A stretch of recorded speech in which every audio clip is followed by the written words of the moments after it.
Hi, music methods people. This is lecture from McKinney, chapter 8 on resonation. A lot of this is a repeat of what we studied in the McCoy, but he uses different verbiage, a little more old-fashioned words that I kind of grew up musically with, that I'm with which I'm a little more familiar. But I'm going to try to whip through this and not dwell a whole lot in this. I just want to kind of go through it and then we'll move on. But we're going to go to page 123, and we're going to talk about the vocal resonators. And McCoy spoke of public and private resonance, which is an interesting concept, which I maybe will adopt into my teaching to some degree. But I used other words. I use like primary and secondary vibrations. And you will see in a second that, again, McKinney uses some words that I'm familiar with from my generation. Let's go into the chest. Although you might feel the sensations in the chest, this is page 123, by the way, it really is, because of its virtue and its design and location, it can make no significant contribution to the resonance of the voice. It is on the wrong side of the vocal folds. I've never heard it put that way, but if you feel the chest vibrations down here, you go boom, boom, boom, or ding, or ah, or mum, you're going to feel vibrations down there. That's one way to teach your students that that's the chest voice, because you will feel the secondary, or McCoy says, the private resonance down there. And then we have the resonator, the tracheal tree. Moving on to page 124, there's a researcher named Vandenberg who places the resonance frequently of the subglottal system of the tracheal tree. This is very interesting, around the E flat above middle C, for both males and females, by the way. And that both men and women may encounter problems between middle C and G, a fifth above it, which is very interesting. But the tracheal tree makes no significant contribution to the resonance, except for the negative effect around its resonance frequency. So it really doesn't matter. So now let's move into the larynx. This is important. We've talked about the singer's formant, or I usually use the term ring, this ring that happens when classically trained. And he talks here, and we're not going to go into it, about the how many hertz it is at. We don't need to memorize this, but just being aware that there's a certain ring that happens, and it's called the singer's formant. And we studied this with McCoy, that it could possibly be associated with the collar of the larynx, and that may have a lot to do with the ring. So I think I'm going to skip over to page 125. So that is very important, and he speaks of some researchers here. If you want to read through it, it might be interesting. The pharynx, by virtue of its position, size, and degree of adjustability, has to qualify as the most important resonator. It is the first cavity of any size through which the product of the laryngeal vibrator passes. So on to page 126. The pharynx extends all the way from the back of the nose to the larynx and the mouth of the esophagus. So it is all in through here. And this is where, when we talk about, this may be in combination with the nasal cavity and just this whole structure of singers, especially classical.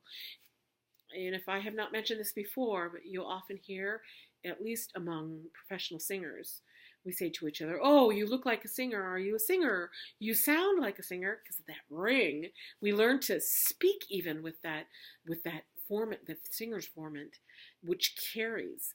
And we use our voices that way. So anyway, the pharynx, if you see, I have this huge face, big structure. It's partly why in my career I was a dramatic cultural soprano, because I had the physical structure and the capacity for it. All right, we're still on 126. So move on to the oral cavity. It is an effective vocal resonator. Its dimensions are altered by the movements of the tongue, soft palate, jaw, lips, and the shape and size of both its front and back orifices. Probably the most important function of the front resonator is the provision of the funnel for the projection of sound, like a speaking trumpet or a megaphone. The more open the funnel can be, the more open this funnel can be kept by the relaxed position of the jaws and tongue, which we know we don't want to have any tension in, and this helps, and the lips, so we have, without a whole lot of tension, helps for better projection. So oftentimes you'll have young singers, and some of you may have even worked with this yourself a little, that if you pull the lips into it causes tension and it stops the resonance. So we talk about formulating, or Arthur Levy in New York, when I was studying in New York City, would talk about formulating the vowels internally, not externally, in the lips and the jaw. Keeping that ringer, that singer's right ringer and ringing present. Okay, it's Thursday night. We can do this. The nasal cavity. Nose is third in the rank of the hierarchy of vocal resonances. This is page 127, I should say, the vocal resonators. It is much less important than the pharynx and the mouth, the oral cavity, but essential for the production of only 3 sounds in the English language, the nasal consonants, M, N, and N, the hung G sound, and the nasalized vowel sounds of French and Portuguese. Just by the way, I love how he throws in, for example, Vennard, who I studied. I've mentioned this before. It's called the Vennard because Vennard wrote it. Was the big book on pedagogy when I was in college, and at graduate school. It's very pedantic and very boring. So, but it's important to know the name. We also have not. Boy, I'm totally going off the studies here, but there are some bel canto books out there that I need to kind of pull out and show you so you can see them, since that is my favorite technique style, the Italian bel canto as opposed to German or the English style or the French, and they all have their place, but I love the bel canto. So anyway, neither here nor there, but I should pull those old books out and show them to you. There is some feeling that the vibrations that you feel in the bony structures of the head from the conductive resonance, you might feel that, or some others might feel the nasal cavity is made to vibrate sympathetically or secondarily by the vibrations of the heart and the soft palate. I feel it here. I might feel it up in my soft palate at times, since singing is a lot about sensations. It's very personal. It's just working with it, and I'm sorry to be so vague about this because it really is not specific with each person or with everybody. Everybody's just slightly different. The vibrations, by the way, this is very important. It's most important to know that the vibrations are a result, not a cause of the sound you are producing. And different teachers differ as to how much nasal resonance, if any, is acceptable on the sounds other than the nasal consonants. I don't like a nasal sound, but I like a lot of ring. So that's my personal teaching and my experience as a singer, and my preference for the classical sounds. Let's talk about the sinuses. This is page 128. The sinuses actually cannot exert any significant influence on the vocal tone. Their contribution to the external sound is negligible. All right. He does a summary here, and he talks about warm and rich qualities, like with the pharynx, and depending on the size of the voice. let's move on to adjusting the resonators, page 129, because I really want to get into how do you fix particular problems. Bottom of 129, most authorities, whoever those are, now agree that the best position for the larynx is comparatively low one, which means, okay, that there have been tests done, but we want to keep the larynx low with a lifted soft palate, a high larynx, and a tight edgy sound often occur simultaneously. And I'd say, oh, there's a little teacup. You want to see her? There's Teacup. Hi, Teacup. Hi. You're in class right now. It's my little girl. Yeah, it's my little girl. I lost Maddie in August, so there's my next little poodle rescue. Hi, Teacup. We'll let you keep looking. If you want to take a nap, you can, honey. My little assistant.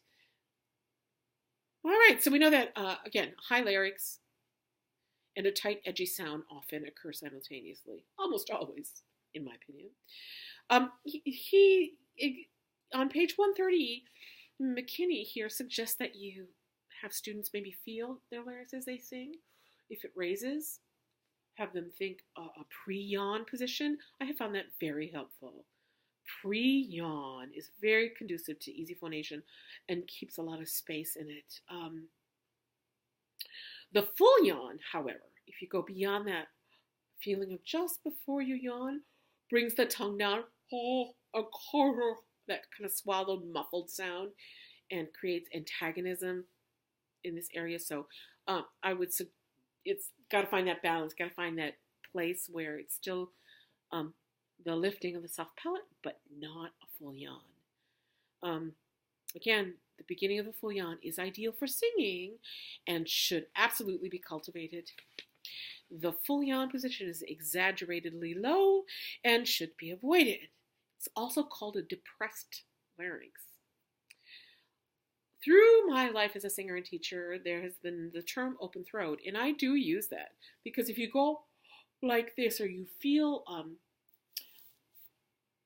you feel like a gasp or surprise, you feel the air hit the back of the throat beyond the uvula, it feels like it opens up down back there, and that's why we call it open throat.